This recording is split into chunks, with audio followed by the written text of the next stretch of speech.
L'en avant Guingamp, une équipe qui est censée être calibrée pour le championnat de France de Ligue 1, mais malgré un très bon effectif, une mauvaise saison a terni l'effectif, c'est-à-dire une dernière place et une descente directe en Ligue 2. Une saison pour tout refaire, pour tout reconstruire, pour retrouver l'élite. Nous sommes là pour le Mercato Parfait, épisode 2.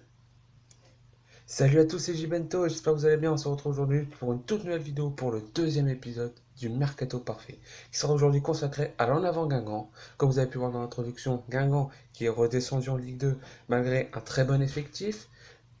On va voir ce qu'ils peuvent faire en vrai. Nous sommes là pour faire un mercato réfléchi et qui pourrait être parfait pour eux, pour leur permettre de remonter directement. Nous allons donc commencer par les départs, après par l'effectif, après les départs, les arrivées, et on va terminer par l'équipe au complète. On se retrouve tout de suite pour les départs. Alors, côté départ, il va y en avoir beaucoup suite à une descente.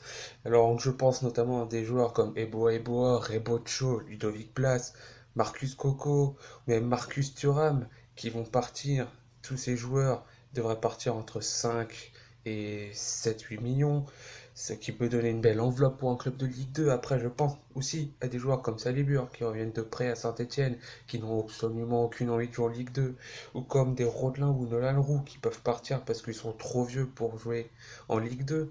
Donc beaucoup à refaire, beaucoup de travail, de recrues qu'il faudra faire. Nous allons donc regarder l'effectif maintenant, après les départs. Alors, à quoi ressemble l'effectif de Guingamp après tous ces départs? Alors, c'est simple.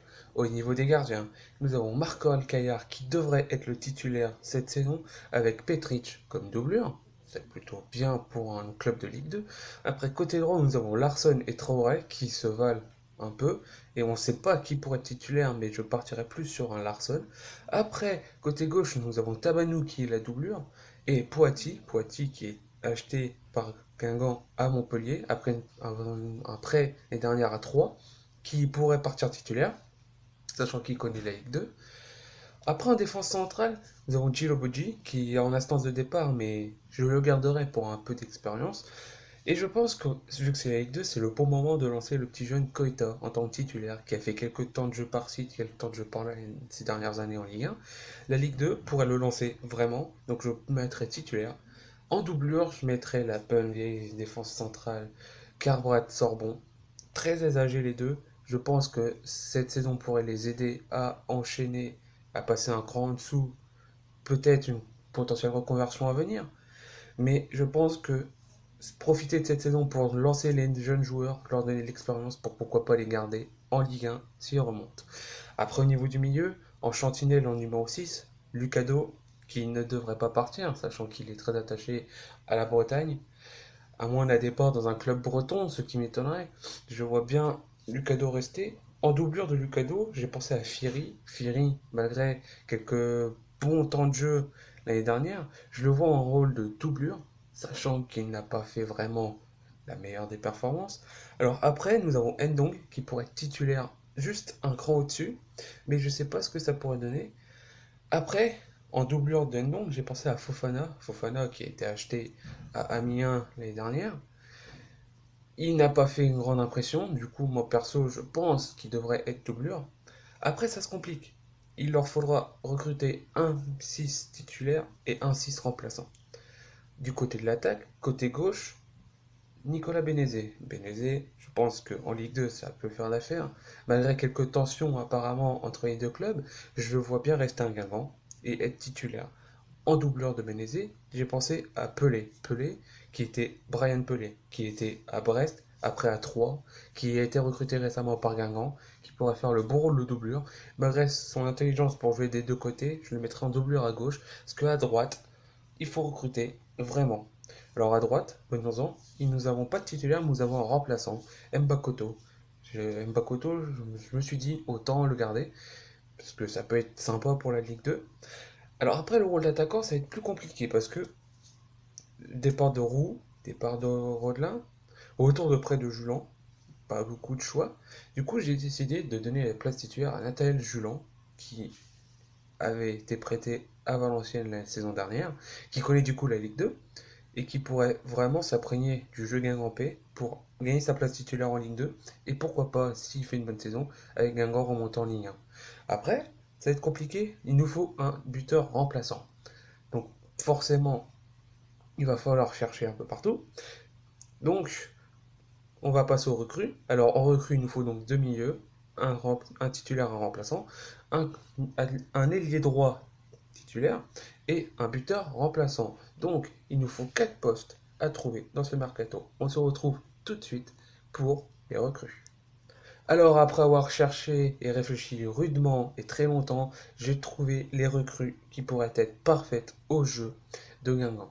Alors, on va commencer du coup avec le milieu. Commençons par le remplaçant. Le remplaçant, il faut qu'il y ait quelqu'un qui soit pas trop gourmand de temps de jeu, mais qui ait quand même l'envie de jouer. J'ai pensé à un jeune, il jouait à Auxerre. Il était prêté à Sochaux la saison dernière, j'ai pensé à Saki. Saki, apparemment très fort potentiel, c'est à voir. J'ai regardé à peu près son prix, il devrait partir aux alentours d'1 million d'euros. Guingamp qui pourrait mettre 1 million d'euros après tous les départs qui ont été dits avant dans la vidéo. Mais du coup, il nous faut quand même un titulaire. Titulaire. J'ai cherché quand même un peu ce qu'il pourrait voir en Ligue 2. En Ligue 2, à Clermont, nous avons Pereira Lage. Pereira Lage qui joue peut-être un peu en ailier, mais qui peut jouer milieu. Et du coup, si Guingamp le recrute, aux alentours de 3 millions, son prix, ce qui est quand même envisageable, il pourrait jouer en 6. Après, côté droit, pareil, il a joué à Clermont l'année dernière, mais il est à Saint-Etienne. Il pourrait venir en prêt, pourquoi pas option d'achat, ça c'est encore à voir. J'ai pensé à Franco Nora. Franco Nora, qui avait une très bonne saison quand même avec Clermont, mais à Saint-Etienne, ce serait très difficile pour lui dans les temps de jeu, ce serait vite barré. Donc du coup, je me suis dit, pourquoi pas tenter le coup Franco Nora, le mettre en prêt, l'avoir en prêt, milieu ailier droit, pourquoi pas un prêt de 2 ans, par exemple, ça peut passer. Et pour le BU, j'ai pensé à un très jeune joueur du Paris Saint-Germain qui a un beau potentiel, Gouchlou, je ne sais pas si vous connaissez, attaquant turc. J'ai pensé à lui, il peut venir en prêt ou même en achat si ça charge du temps de jeu. Guingamp peut avoir les moyens. Donc après ces recrues, nous allons donc passer à l'effectif complet avec les recrues. À tout de suite. Alors avec cet effectif pour Guingamp, est-ce que Guingamp pourra remonter? C'est telle est la question, nous verrons ça en vrai. Donc avec les recrues, l'effectif donne ceci. Je vais faire l'effectif titulaire, l'effectif remplaçant. Donc en titulaire, dans les cages, nous aurons Marco Alcaillard, côté droit Larsson, côté gauche Poitiers, dans l'axe Djilobodji Koita, en 6 Lucado, en milieu Ndong et donc Pereira Lage, côté droit Franco Nora, côté gauche Bénézé et dans l'axe Julan. En doublure, nous aurons Petric, qui sera gardien remplaçant. Côté droit, Traoré. Côté gauche, Tabanou. Après, en défense centrale, Carbrat Sorbon. Milieu défensif, Firi. Après, Fofana et Saki, du coup. Côté droit, Mbakoto. Côté gauche, Brian Pelé. Et en attaquant remplaçant, Gouchelou. Donc, dites-moi dans les commentaires ce que vous pensez de ce mercato pour Guingamp. Est-ce qu'avec ce mercato, Guingamp pourra remonter en Ligue 1? Dites-moi tout dans les commentaires. N'hésitez pas à vous abonner, à mettre un pouce bleu et à partager la vidéo. Petite parenthèse avant la fin de la vidéo, je vais vous remercier tous pour avoir regardé le premier épisode avec Monaco parce qu'il a très bien marché. Je vous remercie beaucoup. Donc je pense que cette série n'est pas loin de s'arrêter jusqu'à la fin du mercato, c'est-à-dire dans un mois et demi. Donc vous aurez encore plusieurs épisodes de cette série. C'était Jibento. Peace.